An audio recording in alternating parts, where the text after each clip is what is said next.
Hallelujah. Good morning living fire church. कैसे हैं आप सब? कैसे हैं आप सब? हालेलुया। मैं यीशु मसीह के नाम से आप सबका स्वागत करता हूं। मुझे पूरा विश्वास है कि आज आप सब संडे सभा का आनंद ले रहे हैं। तो आज जैसे हम पिछले दिनों में हमने डिसाइड किया है कि जैसे हम पिछले दिनों में भजन संहिता पढ़ा करते थे और फिर उसको एक्सप्लेन किया करते थे, वैसे हम दोबारा करेंगे। मैं चाहूँगा कि आप अपने पड़ोसी से सहायता मांगे जिनके पास बाइबल नहीं है, और कृपया हम अपनी बाइबलों को लेकर खड़े हो जाएंगे अपने पैरों पर कुछ समय के लिए, और हम एक भजन संहिता को पढ़ेंगे। उसके बाद मैं आपको कुछ चीज़ें बताऊंगा। मिसद खोलिए भजन संहिता 22। भजन संहिता 22 खोलिए मेरे साथ। ये नए नियम में नहीं है भजन संहिता, जो नए नियम में ढूंढ रहे हैं, पुराने नियम में है। भजन संहिता 22 अध्याय मैं पढ़ता हूं, आप सब मेरे पीछे पीछे पढ़ सकते हैं। हे मेरे परमेश्वर, हे मेरे परमेश्वर, तूने मुझे क्यों छोड़ दिया? तू मेरी पुकार से और मेरी सहायता करने से क्यों दूर रहता है? मेरा उद्धार कहाँ है? हे मेरे परमेश्वर, मैं दिन को पुकारता हूँ परंतु तू उत्तर नहीं देता, और रात को भी मैं चुप नहीं रहता। परंतु तू जो इज़राइल की स्तुति के सिंहासन पर विराजमान है, तू तो पवित्र है। हमारे पुरखा तुझी पर भरोसा रखते थे, वे भरोसा रखते थे और तू उन्हें छुड़ाता था। उन्होंने तेरी दुहाई दी और तूने उनको छुड़ाया। वे तुझी पर भरोसा रखते थे और कभी लज्जित न हुए। परंतु मैं तो कीड़ा हूं, मनुष्य नहीं। मनुष्यों में मेरी नामधराई है और लोगों में मेरा अपमान होता है। वे सब जो मुझे देखते हैं मेरा ठट्ठा करते हैं और होंठ बिचकाते और यह कहते हुए सिर हिलाते हैं, अपने को यहोवा के वश में कर दे, वही तुझे छुड़ाएगा। वह उसको उबारे क्योंकि वह उससे प्रसन्न है। परंतु तू ही ने मुझे गर्भ से निकाला। जब मैं दूध पीता बच्चा था, तब ही से तूने मुझे भरोसा करना सिखाया। मैं जन्मते ही तुझी पर छोड़ दिया गया, माता के गर्भ ही से तू मेरा ईश्वर है। मुझसे दूर ना हो क्योंकि संकट निकट है और कोई सहायक नहीं। बहुत से सांडों ने मुझे घेर लिया है, बाशान के बलवंत सांड मेरे चारों ओर मुझे घेरे हुए हैं। वे फाड़ने और गरजने वाले सींग के समान मुझ पर अपना मुंह पसारे हुए हैं। मैं जल के समान बह गया और मेरी सब हड्डियों के जोड़ उखड़ गए। मेरा हृदय मोम हो गया, वह मेरी देह के भीतर पिघल गया। मेरा बल टूट गया, मैं ठीकरा हो गया और मेरी जीभ मेरे तालू से चिपक गई। और तू मुझे मारकर मिट्टी में मिला देता है, क्योंकि कुत्तों ने मुझे घेर लिया है। कुकर्मियों की मंडली मेरे चारों ओर मुझे घेरे हुए है। वे मेरे हाथ और मेरे पैर छेदते हैं।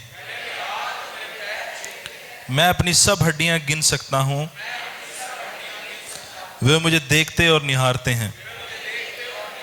वे मेरे वस्त्र आपस में बांटते हैं और मेरे पहरावे पर चिट्ठी डालते हैं। परंतु हे यहोवा, तू दूर न रह। हे मेरे सहायक, मेरी सहायता के लिए फुर्ती कर। मेरे प्राण को तलवार से बचा, मेरे प्राण को कुत्ते के पंजे से बचा ले। मुझे सिंह के मुंह से बचा। हाँ, जंगली सांडों के सींगों से तूने मुझे बचा लिया है। मैं अपने भाइयों के सामने तेरे नाम का प्रचार करूंगा। सभा के बीच में मैं तेरी प्रशंसा करूंगा। हे यहोवा के डरवैयों, उसकी स्तुति करो। हे याकूब के वंश, तू सब उसकी महिमा करो। हे इज़राइल के वंश, तुम उसका भय मानो। अब आप सब बैठ सकते हैं। आमीन, हालेलुया। आज के लिए इतना ही पढ़ेंगे। तो आज उपवास का तीसरा दिन है और जैसे कि आप सब पहले से जानते हैं कि यह जो भजन संहिता है यह प्रभु यीशु मसीह की क्रूसिफिकेशन के ऊपर लिखा गया है। आमीन। दाऊद इसको बड़े सुंदर तरीके से वर्णन करता है। यीशु मसीह के उस समय जो हृदय का वर्णन करता है वह कि उस समय उनके हालात कैसे थे और वह कैसे वह हालात कितने गंभीर थे, वह इन सब का वर्णन करता है। आमीन। तो आज उपवास का तीसरा दिन है और हमारा विषय है यीशु मसीह का लहू। आमीन। मुझे विश्वास है कि आप दूसरे सेशन में यीशु मसीह के लहू के बारे में पर्याप्त मात्रा में सीखेंगे। इसलिए मैं आपको कुछ इंट्रोडक्शन दूंगा कि जो लहू है, जो ये क्रूसिफिकेशन हुई है, ये क्यों हुई है। क्रूसिफिकेशन जो हुई वह इतिहास का सबसे, मैं मानता हूँ सबसे बड़ा क्या बोलते हैं उसको, घटना थी। आमीन। और यह इसलिए हुई क्योंकि आदम ने पाप किया। आमीन। क्योंकि आदम जो है, जो पहला आदम था, उसने परमेश्वर के जो आज्ञा थी उसका उल्लंघन किया और उसने उस आज्ञा को तोड़ दिया और उसने पाप किया। पाप जो है वह सिंपल भाषा में मैं अगर आपको समझाऊं, परमेश्वर ने मनुष्य को अपने स्वरूप और अपनी समानता में बनाया और उसने एक सृष्टि सिरजी, जैसा स्वर्ग है वैसा ही उसने एक सृष्टि सिरजी और मनुष्य को वहां पर रखा कि वह उसके स्वरूप और उसकी समानता के अनुसार उस पृथ्वी पर राज्य करे। आमीन। और उसने इन सब चीजों को इस तरह से बनाया जैसा वह चाहता था। जैसा स्वर्ग था उसने वैसा ही सृष्टि को बनाया और जैसा वह था वैसा ही उसने आदम को भी बनाया। और वह चाहता था कि जैसा स्वर्ग में वह राज्य करता है वैसे वह आदम पृथ्वी पर भी राज्य करे, उसके स्वभाव और उसकी समानता के द्वारा। और उसका स्वभाव जो है वह प्रेम है, दया है। आमीन। उसका स्वभाव आप जानते हैं, वह अनुग्रह से भरा हुआ है, वह धर्ममय परमेश्वर है। वह चाहता था कि आदम भी वैसे ही पृथ्वी का संचालन करे और उसको अपने वश में कर ले। आमीन। वह चाहता था कि पूरी पृथ्वी उसकी महिमा से भर जाए। आमीन। आदम के बेटे बेटियों के द्वारा उसके स्वभाव से भर जाए, उसकी महिमा से भर जाए। लेकिन जब आदम पाप में गिर गया तब उसका स्वभाव उससे उलट हो गया जो परमेश्वर का था। आप समझ रहे हैं, जब आप परमेश्वर के स्वभाव के उलट हो जाते हैं तब आप क्या हो जाते हैं, तब आप उसके दुश्मन हो जाते हैं। आप समझ रहे हैं आप, क्योंकि आप उसके विरोध में कार्य करने लग जाते हैं। और यही आदम ने किया, उसके बाद हम सब ने किया। इसीलिए वचन कहता है कि हम सब क्या थे, पापी थे, हम सब परमेश्वर की महिमा से रहित थे। आमीन। पाप क्या करता है, पाप आपके स्वभाव को, जो कि परमेश्वर का स्वभाव है, उल्टा देता है कि आप वो बातें करने लग जाते हो जो परमेश्वर नहीं चाहता। जो परमेश्वर का स्वभाव है आप उसके विरोध में कार्य करने लग जाते हो। अगर परमेश्वर चाहता है कि प्रेम करो तो पाप जो है वह फोर्स करेगा कि आप विरोध करें, आप बलवा करें, आप नफरत करें। और जब हम ये करते हैं तब हम ऑटोमेटिकली ही परमेश्वर के विरोध में हो जाते हैं और तब हम अपने आप को पोजीशन कर लेते हैं कि हम जो परमेश्वर ने इस सृष्टि को बनाया है उसमें रहने के योग्य नहीं है, और वहां से वाइप आउट करने का एक ही जरिया है, वह है क्या है? मृत्यु। आमीन। क्योंकि परमेश्वर ने पृथ्वी अपने अनुसार बनाई थी, वह पृथ्वी का रचना करने वाला है। उसने अपने प्लान के अनुसार पृथ्वी को बनाया था, अपनी इच्छाओं के अनुसार बनाया था, और वह जानता है कि सब चीजें सही से कैसे कार्य करेंगी। और अगर हम उलट स्वभाव में पृथ्वी पर कार्य करने लग जाएंगे तो हम उसको खराब कर देंगे, नाश कर देंगे और कुछ नहीं करेंगे। इसीलिए जब हम देखते हैं कि पाप जो है वह तीन चीजों को लेकर आता है, वह विनाश लेकर आता है, वह निराशा लेकर आता है, और वह डिसीव करता है आपको। आमीन। आपको धोखा देता है। इसीलिए जो पाप है वह इतना गंभीर है कि वह पृथ्वी के, जिस तरह से पृथ्वी डिजाइन की गई है, जिस तरह से पृथ्वी बनाई गई है राज्य करने के लिए, वह सब खराब कर देता है। आमीन। और यह परमेश्वर के स्वभाव के विरोध में है, परमेश्वर के प्लान के विरोध में है, परमेश्वर जो कुछ चाहता है उन सब चीजों के विरोध में है। हालेलुया। इसीलिए अब परमेश्वर हमसे प्रेम भी करते हैं, परमेश्वर हमसे प्रेम भी करते हैं, लेकिन परमेश्वर न्यायी परमेश्वर भी हैं। आमीन। प्रेम का मतलब ये नहीं है कि आप सब कुछ साइड रखकर अंधे हो जाएंगे। प्रेम का मतलब ये है कि आप सच में सही डिसीजन को लेंगे। हालेलुया। चाहे वो डिसीजन टफ होगा लेकिन आप उसको लेंगे। प्रेम का मतलब ये नहीं है कि अगर आपका बच्चा किन्हीं कारणों से किसी दुविधा में है या वह ठीक नहीं है तो आप प्रेम करके बस उसको वहीं पर रखें। आप टफ डिसीजन लेंगे, चाहे उस डिसीजन से उसको कुछ दुख भी होगा, लेकिन आप सही डिसीजन लेंगे, वह प्रेम है। उसको सच बोलेंगे, उसको सही बातों की ओर पुश करेंगे, चाहे उससे आपको भी दुख हो और उसे भी दुख हो, लेकिन वह प्रेम है। हालेलुया। प्रेम सिर्फ ये नहीं है कि उसको समय पर रोटी देना या समय पर कुछ भी करना। प्रेम सही चीजों को सही अनुपात में करना है। आमीन। चाहे उसकी कॉस्ट कुछ भी हो।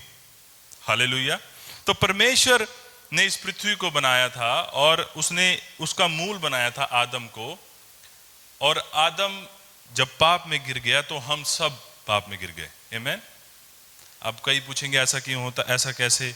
ऐसा इसलिए है क्योंकि जो मूल था वह आदम था। मैं आपको सिंपल भाषा में समझाऊं कि कभी कभार क्या होता है, आप सब बैंक, आजकल हम सब बैंक का प्रयोग करते हैं, गूगल पे, और मैं जैसे मेरा एक अकाउंट है, कोटक का अकाउंट है, और जब भी उनकी सर्वर जो होता है जहां से वह सभी अकाउंट को मैनेज करते हैं, जब भी वह डाउन होता है तो सबके अकाउंट काम करना बंद कर जाते हैं। क्यों? क्योंकि वह सर्वर मूल है, उनकी सभी जो वह कार्य कर रहे हैं यहां पर। ऐसे ही आदम भी था, वह मूल था और उससे हम सब जुड़े हुए थे। जब वह पाप में गिर गया और उसके द्वारा पाप इस संसार में आ गया, तब उसने मृत्यु जब संसार में आ गई, तब उसके द्वारा मृत्यु हम सब में फैल गई। हालेलुया। हालेलुया। लेकिन क्योंकि परमेश्वर स्मार्ट है, क्योंकि परमेश्वर बुद्धिमान परमेश्वर हैं, वह मूर्ख नहीं है, वह जो कुछ भी बनाते हैं उसका अंत पहले कर देते हैं। हालेलुया। उसका अंत वो पहले सोच लेते हैं जो भी वह शुरू करते हैं। तो परमेश्वर ने आदम को बनाया था। आदम जो है वह पहला आदम था, लेकिन यीशु मसीह दूसरा आदम नहीं थे, वह आखिरी आदम थे। हालेलुया। आदम पहला आदम था, लेकिन यीशु मसीह दूसरे आदम नहीं थे, वह आखिरी आदम थे। आखिरी और असली। दूसरे शब्दों में मैं आपको समझाऊं, असली का मतलब ऐसे है, हम सब ऑफिस में होते हैं, कभी साहिल भैया और मैं, हम ऑफिस में होते हैं। हम कई बार हमने अपनी कंपनी की स्टैंप लगानी होती है, हम कई बार पेपर पे स्टैंप लगाते हैं और कई बार वो पेपर खराब हो जाता है, वह यूज का नहीं रहता क्योंकि उस पर कुछ गिर गया या वो गंदा हो गया। लेकिन हम में टेंशन नहीं होती क्योंकि हमारे पास क्या है? ओरिजिनल स्टैंप है। ऐसे ही जो आदम था वह यीशु मसीह के स्वभाव और उसके समानता में बनाया गया था, लेकिन वह वो स्टैंप नहीं था। आप समझ रहे हैं? तो परमेश्वर ने प्रिजर्व करके रखा था अपने पुत्र को, क्योंकि वह जानता था, उसने पहले ही सब चीजों को सोच लिया था, पहले ही सब चीजों को बना लिया था। उसने असली आदम को आखिर में भेजा। क्यों? क्योंकि आदम ने जब पाप किया तब यही जरूरी है कि आदम ही उसका भुगतान भी करे। आमीन। तो उसने आदम को भेजा और आदम से हम सब को उसने धर्मी बनाया। आमीन। जब आदम के द्वारा हम पापी ठहरे तो आखिरी आदम के द्वारा हम धर्मी भी ठहरे, उसके लहू के द्वारा हम धर्मी ठहरे। इसीलिए मैंने जैसे कल बताया था, हाबिल का जो लहू है वह हमारे लिए वेंजेंस मांगता है, वह बदला मांगता है, वह मृत्यु मांगता है, क्योंकि वह मरी हुई दशा में था। आमीन। वह धर्मी नहीं था, वह पापी था। क्यों? क्योंकि आदम जो उसका मूल था, जो उसका पिता था, वह पापी था। आमीन। वह पाप की संतान था। हम सब भी पाप की संतान थे यीशु मसीह में आने से पहले। लेकिन प्रभु यीशु मसीह का जो लहू है वह हमारे लिए उत्तम चीजें बोलता है, क्योंकि वह धर्मी था। आमीन। क्योंकि वह धर्मी का लहू था, पापी का लहू नहीं था, इसलिए वह हमारे लिए जीवन बोलता है, वह हमारे लिए अनुग्रह बोलता है, क्षमा बोलता है। आमीन। हालेलुया। तो जो लहू था, लहू इतना इंपॉर्टेंट है कि लहू ही हमारे जीवन के हर एक क्षेत्र में काम करता है। मसीह होने के नाते लहू ही सेंटर है पूरी बाइबल का। लहू के द्वारा ही हमें वो सब चीजें मिली हैं, जैसे मैंने कल बताया था, जो बाइबल में हमें परमेश्वर ने कही हैं। अगर हम उन सब चीजों के योग्य हुए हैं, अगर हम उन सब चीजों के आज योग्य हैं, उन सब चीजों के वारिस हैं, वह इसलिए हैं क्योंकि यीशु मसीह ने लहू बहाया है। आमीन। और लहू, मैं समझता हूं कि वचन कहता है कि तुम पर पाप की प्रभुता ना होगी जब तुम अनुग्रह के अधीन होंगे। मैं छोटी सी बात को कह के खत्म करूंगा। तुम पर पाप की प्रभुता ना होगी जब तुम अनुग्रह के अधीन होंगे। अनुग्रह हमें कैसे मिला? लहू के द्वारा मिला है। लेकिन आज भी मैं समझता हूं, मैं कल बैठा था रात को लेट नाइट में कुछ तैयारियां कर रहा था, मुझे नहीं समझ में आ रहा था कि कहां से क्या तैयार करूं, क्योंकि पाशा जी ने भी देना था आखिर में, क्योंकि वह पूरी डिटेल में देंगे आपको। तो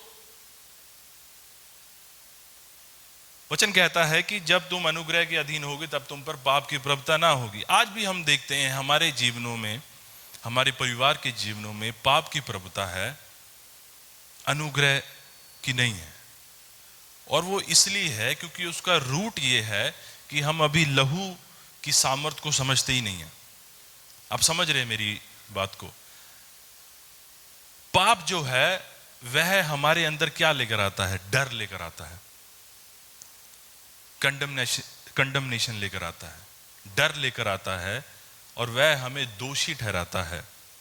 लेकिन लहू हमारे अंदर हियाब लेकर आता है, वह हमें योग्य ठहराता है कि आज हम दोषी नहीं हैं, हम योग्य हैं परमेश्वर के परिवार के। लेकिन जो पाप है वह डर लेकर आता है, कंडमनेशन लेकर आता है, और उसके द्वारा, डर के द्वारा आप देखते हैं बीमारी, गरीबी और वो सब चीजें आती हैं। मैं समझता हूं कि हमारा जो फोकस है, हमारी जो अंडरस्टैंडिंग है, अभी लहू के बारे में इतनी विकसित ही नहीं हुई कि हम अनुग्रह को ले सकें। हम क्योंकि लहू को ही नहीं समझते तो अनुग्रह को कहां समझेंगे? इंपॉर्टेंट बात यह है कि लहू के द्वारा हमें अनुग्रह मिला है। हमें ब्लड की इंपॉर्टेंस को समझना है, उसको अंडरस्टैंड करना है। जानना काफी नहीं है, समझना है। जानना और समझना दोनों अलग अलग बातें हैं। अगर हम समझेंगे नहीं लहू को तो हम अनुग्रह को भी नहीं समझ पाएंगे। अनुग्रह का मतलब, वचन कहता है कि जब तुम अनुग्रह के अधीन होंगे तब तुम पर पाप की प्रभुता नहीं होगी। अनुग्रह का मतलब ये नहीं कि तुम पर पाप की प्रभुता है और प्रभु कह रहा है कोई चक्कर नहीं, कोई चक्कर नहीं, मैंने ढापा हुआ है। नहीं, जब आप अनुग्रह के अधीन होंगे तब आप पर पाप की प्रभुता नहीं होगी। अनुग्रह का मतलब सिंपली मैं आपको बताऊं कि आप जब लहू को समझ लेंगे कि वह आपको कैसे धोता है, शुद्ध करता है, आपको पवित्र करता है, आपको हियाव देता है कि आप परमेश्वर के सम्मुख अपनी आराधना और प्रार्थना लेकर जा सकते हैं, आपको इस योग्य बनाता है कि अब आप छुड़ाए गए हैं कि आप परमेश्वर के सम्मुख हो सकते हैं। जब आप इन सब चीजों को समझेंगे तब आप अनुग्रह में भी वर्क करने लग जाएंगे। क्यों? अब आपके अंदर हियाव होगा, आप अपनी पोजीशन को जानते हैं, अपनी पोजीशन को समझते हैं। मेरा निष्कर्ष ये है कि हम जब जीवन में जीते हैं, हम अपनी लाइफ के डिसीजन दो ही चीजों पर लेते हैं। हम जो डिसीजन, जो भी हम सुनते हैं, वह दो ही चीजों के द्वारा प्रभावित हैं इस पृथ्वी पर। या तो वह फियर है या तो वह लव है। जो कुछ हमारे अंदर जाता है वह या तो प्रभावित है डर के द्वारा जो पाप से आता है, या वह प्रेम से प्रभावित है। और जो भी हम उसके ऊपर रिस्पॉन्ड देते हैं, जो भी हम इस पृथ्वी पर रिस्पॉन्ड करते हैं किसी भी चीज के लिए, या तो वह प्रेम से प्रभावित है या वह डर से प्रभावित है। लेकिन जब हम, और मोस्टली हमारे जीवनों में समस्याएं इसलिए हैं क्योंकि हम डर से प्रभावित होकर बहुत सारे फैसले लेते हैं। हमारा मन अभी भी भयभीत होता है, डर में होता है, टेंशन में होता है, बीमारी में है हम वहां भी डर में हैं, गरीबी में हैं हम वहां भी डर में हैं, यीशु मसीह में हैं हम वहां भी डर में हैं। क्यों? क्योंकि हमें पता ही नहीं लहू ने क्या किया है, लहू क्या कर सकता है, या यीशु मसीह ने क्रूस पे कर क्या दिया, हम उसको समझते नहीं है। मैंने कल एक एग्जांपल दिया था सोने का। हम सोने को, कभी यहां गिरा हुआ हो सोना, तो हम यहां पर, मुझे नहीं लगता कि यहां पर मिलेगा मुझे, अगर मेरा गिर जाए तो सब लपक पड़ेंगे, गायब हो जाएगा वो कुछ ही सेकंडों में। क्यों? क्योंकि हम सोने के मूल्य को समझते हैं, हम उसको पकड़ लेंगे, जकड़ लेंगे, तुरंत रख लेंगे। हम उसके मूल्य को समझते हैं। हम यह जानते हैं कि वह 55,000 रुपये तोला है, हम जानते हैं कि वह दुर्लभ है, हम जानते हैं कि उस सोने से हमें अगर सोना हो तो हमारे पास कितना पैसा आ जाएगा, कितनी पावर आ जाएगी। हम समझते हैं उसके मूल्य को कि वह सोना है। ऐसे ही मुझे नहीं लगता कि हम सब फुली अंडरस्टैंड करते हैं, ना हम कभी कर पाएंगे, लेकिन एक लेवल तक हमें करना है। हमें समझना है कि उसका लहू कितना योग्य है, कितना सामर्थी है, कितना महत्वपूर्ण है और कितना दुर्लभ है, और वह क्या कर सकता है। जब हम उसको समझेंगे तब मुझे नहीं लगता कि हम पर पाप की प्रभुता होगी। Hallelujah, hallelujah. हम हियाव से जीवन जिएंगे, हम हियाव से जिएंगे, और हम सच में उसके राज्य को आगे भी बढ़ाएंगे। लेकिन ये तब होगा जो हम सच में उसके सेंटर को, बाइबल के सेंटर को समझ पाएंगे, और समझना महत्वपूर्ण है। आमीन। इसलिए चेले यीशु मसीह के पास बार बार आते थे, क्योंकि समझ महत्वपूर्ण है। वह किस लिए आते थे? कि प्रभु इसका मतलब हमें समझा दे। समझ महत्वपूर्ण है, सुनना महत्वपूर्ण नहीं है, सुनने के बाद उसकी समझ प्राप्त करनी महत्वपूर्ण है। जब आप दूसरे सेशन में बैठते हैं तब आप होली स्पिरिट जो आपके अंदर है, हम सब पवित्र आत्मा के मंदिर हैं, मेरा आपसे अनुरोध है कि आप होली स्पिरिट को कहें कि लॉर्ड मैं समझना चाहता हूं, मैं अंडरस्टैंड करना चाहता हूं। हो सके जो पास्टर जी बोल रहे हैं, मुझे नहीं पता उनको रेवलेशन मिले ना मिले, लेकिन मुझे आज मिलना चाहिए। आमीन। मुझे समझ चाहिए। मुझे नहीं पता पास्टर जी कैसे बोल जाएंगे, उनको उस बात की समझ है कि नहीं है, लेकिन मुझे समझ चाहिए। मैं चाहता हूं कि आप सब अपने लिए कहें, अपने लिए मांगें, और पवित्र आत्मा आपको देगा, क्योंकि वह बुद्धि सबको देता है। आमीन। जो कोई मांगता है, आमीन, अपने आप नहीं मिलेगी, आपको मांगनी पड़ेगी।